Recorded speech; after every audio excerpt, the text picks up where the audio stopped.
மோடி மட்டும் தமிழ்நாட்டுக்கு வந்தாருன்னா முதல்ல நாங்க கோ பேக் மோடின்னு சொன்னோம், நாங்க இன்னும் கெட் அவுட் மோடின்னு சொல்லுவோம். தமிழ்நாட்டு மாணவர்கள் அவங்களுடைய பெற்றோர்கள் கட்டின வரி பணத்திலிருந்து தான் எங்களுடைய உரிமையை தான் நாங்கள் கேட்குறோம்.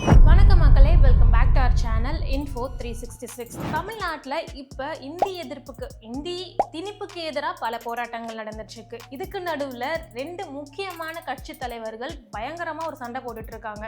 நீ ஏன் ஏரியாவுக்கு வா, நான் உன் ஏரியாவுக்கு வரேன், இடத்தையும் டைமையும் சொல்லு, நான் தனியா வரேன் அப்படின்னு பயங்கரமா வந்து ரெண்டு பேரும் மோதிக்கிட்டு இருக்காங்க. என்னதாண்டா ஆச்சு இவங்க ரெண்டு பேருக்கும் அப்படின்ற மாதிரி தான் இருக்கு. அதுக்கு முக்கியமான ரீசன் என்ன, இவங்க ரெண்டு பேரும் எதுக்கு தான் இப்படி அடிச்சுக்கிறாங்க அப்படின்றத தான் இந்த வீடியோல பார்க்க போறோம். இது Info 366. ஒரு பக்கம் தமிழ்நாடு முழுக்க இந்தி திணிப்புக்கு எதிராக பல போராட்டங்களை பல பேர் கையெடுத்திருக்காங்க. அதில் முக்கியமான ஒருத்தவங்க டிஎம்கே. டிஎம்கே சார்பாக இப்போ இந்தி திணிப்புக்கு எதிராக பல போராட்டங்கள் நடந்துகிட்டே இருக்கு. அப்படி நடந்த ஒரு போராட்டத்தில் உதயநிதி ஸ்டாலின் அவர்கள் என்ன சொல்லியிருப்பாருன்னா, கோபேக் மோடின்னு சொல்லிட்டு இருந்த மக்கள் வந்து இனிமேல் கெட் அவுட் மோடினே சொல்லுவாங்க போல அப்படின்னு ஒரு விஷயத்த சொன்னாரு. உடனே இன்னொரு பக்கம் நம்மளால சும்மா இருப்பாரா, அண்ணாமலை அவர்கள் என்ன பண்ணாரு, என் தலைவரே வந்து, அதாவது எங்க தலைவரையே நீங்க இப்படி பேசுவீங்களா, நாட்டோட பிரதமர், நாட்டோட மிக முக்கியமான நபர், உலக தலைவர்கள்ல ரொம்ப முக்கியமான நபர், அவரை நீங்க எப்படிடா வெளியே போடா மோடின்னு சொல்லுவீங்க, கெட் அவுட் மோடி, வெளியே போடா மோடின்னு சொல்லுவாராம். நான் உங்க ஏரியாவுக்கு வந்து பால்டாயில் பாபுன்னு போஸ்டரே அடிப்பேன் அப்படின்னு பல வசனங்களை பேசியிருக்காரு. இதெல்லாம் கேட்கும் போது எதுக்கு இவ்வளோ ஆவேசம் அப்படின்னு தான் வந்து தோணுச்சு. அவரே கெட் அவுட் மோடின்னு தான் சொன்னாரு. ஆனா இங்க அண்ணாமலை அவர்கள் வெளியே போடா மோடின்னு வந்து உரிமையில சொல்லியிருக்காரு. இதுதான் பார்க்கும்போது இப்போ யார் வந்து மோடியை தப்பா பேசினா அப்படின்ற அளவுக்கு யோசிக்க வச்சிருக்கு. இது ஒரு பக்கம் இருந்தா இந்த சண்டை அடுத்த லெவலுக்கு போயிருக்கு.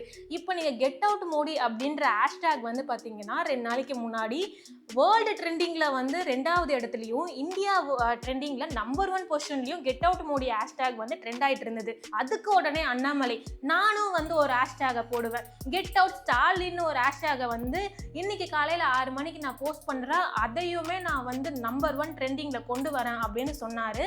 அதே மாதிரி அண்ணாமலை சொன்ன மாதிரியே கரெக்டா 6 மணிக்கு வந்து பாத்தீங்கன்னா இந்த கெட் அவுட் ஸ்டாலின் அப்படின்ற ஒரு ஹேஷ்டேகை ட்ரெண்ட் பண்ணாரு. இப்போ அது வந்து ட்ரெண்டிங் நம்பர் 1லையும் மாறி இருக்கு. இப்படி ஒரு பக்கம் இவங்க சண்டை போட்டுட்டு இருந்தா இதுக்கெல்லாம் உதயநிதி ஸ்டாலின் என்னதான் சொல்றாரு. இவர் ஒரு பக்கம் வந்து இவ்வளோ பேசிட்டு இருக்காரு, இவ்வளோ ஆவேசமா கத்திக்கிட்டு இருக்காரு. இன்னொரு பக்கம் உதயநிதி ஸ்டாலின் வந்து எதுக்குங்க, ஏன் இவ்வளோ இவர் பேசிட்டு இருக்காரு, இவரால் நம்ம நாட்டுக்கு, அதாவது நம்ம ஸ்டேட்டுக்கு கிடைக்க வேண்டிய நிதியை வாங்கி தர முடிஞ்சுதா? தமிழ்நாட்டு மாணவர்கள் அவங்களுடைய பெற்றோர்கள் கட்டின வரி பணத்திலிருந்து தான் எங்களுடைய உரிமையை தான் நாங்கள் கேட்குறோம். கல்வித்துறைக்கான நிதியை ஸ்டாப் பண்ணி வச்சிருக்காங்க, அதை வாங்கி தர முடியுமா இவரால் அப்படின்னு ஒரு கேள்வி கேட்குறாரு. இதுக்கு அண்ணாமலை என்ன பதில் சொல்றாருன்னா, நான் உங்க ஏரியாவுக்கு வரேன், அண்ணா சாலைக்கு வரேன், தனியா வரேன், என் ஆளுங்க யாருமே என் கூட வரமாட்டாங்க, தனியா நான் வரேன், எந்த அண்ணா சாலையில எந்த இடம் என்ன டைம்னு மட்டும் சொல்லுங்க, நான் தனியா வந்து ஃபேஸ் பண்ண ரெடியா இருக்கேன் அப்படின்னு அண்ணாமலை சொல்றாரு. அதுக்கு ஒரு டைமும் சொல்றாரு, அதாவது February 26 வராராம். அவர் வந்து கும்பமேளாலாம் அட்டன் பண்ண போறேன், நான் இப்போ கும்பமேளாவை போய் நான் வந்து அட்டன் பண்ணிட்டு வந்தக்கப்புறம் February 26 அண்ணா சாலையில என்ன இடம் என்ன டைம்னு சொல்லுங்க உதயநிதி ஸ்டாலின், நான் உங்களை தனியா வந்து மீட் பண்றேன் அப்படின்னு சவால் விடுறாரு. இதுக்கு உதயநிதி ஸ்டாலின் வந்து, இதுக்கெல்லாம் என்னால் பதில் சொல்ல முடியாது, நோ கமெண்ட்ஸ் அப்படின்ற மாதிரி தான் வந்து ஒரு பக்கம் அவர் போயிட்டாரு. இது மட்டும் இல்லாமல் அண்ணாமலை என்ன சொல்றாருன்னா, எங்கள் தலைவர் வந்து 3 மணிக்கு எழுந்துப்பாரு, அவர் எக்ஸசைஸ்லாம் பண்ணுவார், நாட்டுக்காக எவ்வளோ உழைக்கிறாரு, நீங்கள் 11 மணிக்கு வந்து சூரிய உதயத்தை பார்க்குற ஆளு, காலையில் 11:30 மணிக்கு தான் உன் மேலே வெயிலே படும், நீ சூரியனை நேராக பார்த்தது கூட கிடையாது, நீங்களாம் எங்கள் தலைவரை பற்றி பேசலாமா அப்படின்ற மாதிரியும் உதயநிதி ஸ்டாலின் வந்து மரியாதையாக பேசுகிறாரு, அவர் வந்து ஒருமையில் பேசாமல் மரியாதையாக பேசுகிறாருன்னா அவருக்கு கிடைக்க வேண்டிய மரியாதையை நாங்கள் கொடுப்போம், give respect and take respect அப்படின்ற மாதிரி அண்ணாமலை சொல்கிறாரு. ஆனால் இவ்வளோ நேரம் யார் அந்த உரிமையில் பேசினா, யாருக்கு வந்து அந்த ரெஸ்பெக்ட் கொடுக்கல அப்படின்றது தான் இங்கே எல்லாரும் வீடியோஸையும் பார்க்கும்போது இப்போ யார் தப்பாக பேசுனா அப்படின்ற கேள்வி தான் வருது.